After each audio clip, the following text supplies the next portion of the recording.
महानुभाव, एक प्रसंग आप इसको हमेशा ध्यान रखना। जब कभी भी अपनी जिंदगी में रावण ने और भरत चक्रवर्ती ने यही तो किया। रावण ने पाप से पाप किया, रावण ने पाप से पाप किया और भरत चक्रवर्ती ने पाप से पुण्य किया। जब रावण के कोषाध्यक्ष ने कहा, एक नंबर का धन था, कि साहब बहुत धन है, क्या करना है? तो रावण कहता है, ठीक है, ये ईंटों का मकान तोड़ करके सोना का महल बना दो, मेरे जूतों में सोना जड़ दो, मेरे फर्श में रत्न जड़ दो। सब धन उसने, पाप का धन पाप था, पाप में लगा दिया।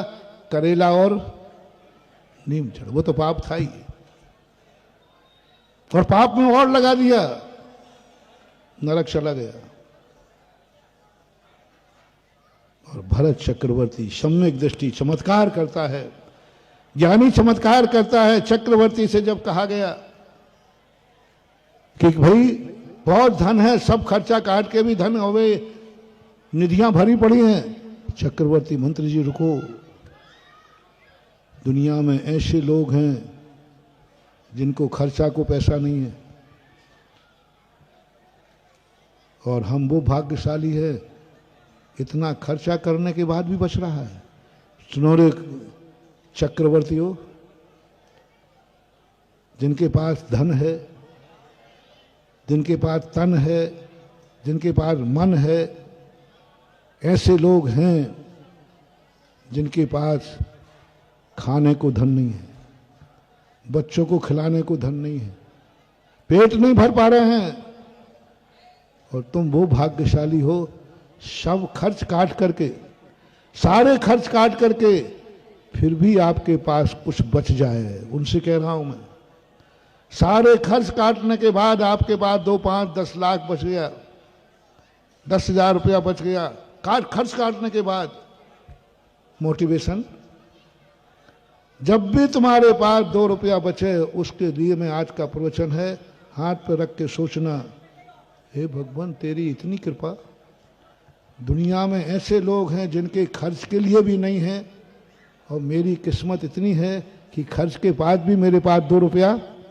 बस उस समय की बात करता। चक्रवर्ती कहता, मंत्री इतना खर्च होकर सब मेरा महान महल बन गया? बोले साहब 84 खंड का बन गया। मेरे सब परिवार के लोगों को सबकी सुविधा, किसी को कोई जरूरत, बोले साहब सबको पूरा कर दिया। रानियों को 94,000 रानियां हैं सबके, क्योंकि इनकी पसंद कभी पूरी नहीं होती, तो इनकी सब रानियों के खुश हो गए कि नहीं? बोले सब रानियों ने कह दिया बस अब इससे ज्यादा नहीं चाहिए। रानियों को मन की, बच्चों के मन की, रिश्तेदारों के मन की, 6 खंड का राजा कोई दुखी तो नहीं है? 32,000 राजाओं मुकुटबद्ध में कोई दरिद्र तो नहीं, कोई गरीब नहीं। बोले साहब कुछ नहीं, इसके बाद भी बच रहा है। मंत्री जी सोचो सोचो, मैंने पूर्व भाव में कितना पुण्य किया है। एक वो भी इंसान है जिसको खर्च के पैसे नहीं है, और एक मैं भी इंसान हूं जो खर्च के बाद भी बच रहा है। ध्यान रखना, इससे पाप नहीं करना, इसको गलत कार्य में नहीं लगाना। ये जो बचा हुआ धन है, ये धर्म का फल है, ये पूर्व भाव के दान का फल है, इसको पाप में नहीं लगाना। तो क्या करना, जाओ कैलाश पर्वत के ऊपर सोने के जिनेंद्रों के 72 जिनालय बना दो। दोनों को सोचना। मोटिवेशन, रावण ने सोने का महल बनाया बचे हुए धन से, क्या बनाया? और चक्रवर्ती ने बचे हुए धन से क्या बनाया? जिनालय बनाया। दोनों आज कहाँ हैं? एक नीचे पड़ा है, खाने के लाले पड़ रहे हैं, और एक 7 राजू ऊपर सिद्धालय में अनंत सुख भोग रहा है। ये पाप की कमाई, पाप से पुण्य की कमाई देखो कैसे कमा लिया, पाप से पुण्य कमा लिया। धन पाप था, उसने कहा बनाओ सोने के मंदिर, बनाओ रत्नों की मूर्तियां, पुण्य का पैसा आया है, पुण्य से आया है, पुण्य में जाएगा। भली धन पाप है तो क्या हुआ, पाप रूपी धन भी पुण्य से आता है, उसे पुण्य में ही जाना चाहिए। अनंत सुख भोग रहा, भोगा दानात। समंतभद्र महाराज कहते हैं जितनी भी भोग सामग्री है, भोग में सब आएंगे, मकान, जायदाद, कपड़े, सोना चांदी, आभूषण, सब घोड़ा गाड़ी, ये सब भोग में आते। और ये सामग्री दान से मिलती है। और हमारे पास जो संपत्ति मिली है, चक्री कहता है ये सब मेरे पूर्व भाव के दान से है, और अब इसको हम परमार्थ की ऐसी इमारत बनाओ।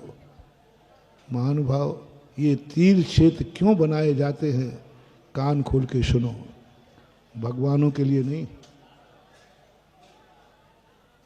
अब ये तीर्थ क्या है, कॉलोनी में कितने मंदिर बनाओगे, कॉलोनी में कितने मंदिर बनेगा, एक मंदिर बनेगा। और श्रावक कितने हैं, 100।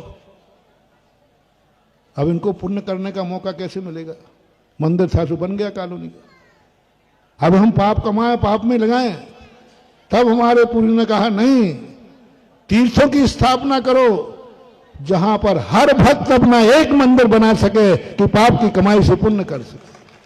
तीर्थों के मंदिरों की कोई सीमा नहीं होती। पालीताना जाओ, 3500 मंदिर है।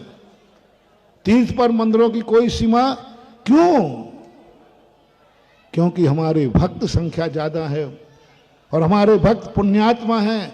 हमारे भक्तों में चमत्कार करना है कि पाप को पुण्य में बदलना है, शेर को गाय के घाट पर पानी पिलाना है, नाक का हार बनाना है, अग्नि का नीर करना है। इसलिए हम ये तीर्थ बनाने की बात करते हैं।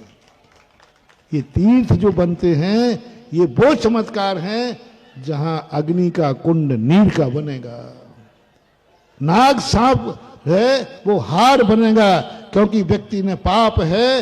वो सारे पापी यहां आएंगे, वो सारे पापी यहां आएंगे, पाप लेके जाएंगे और लौटेंगे तो धर्म और दानी और धर्मात्मा करके लौट के जाएंगे।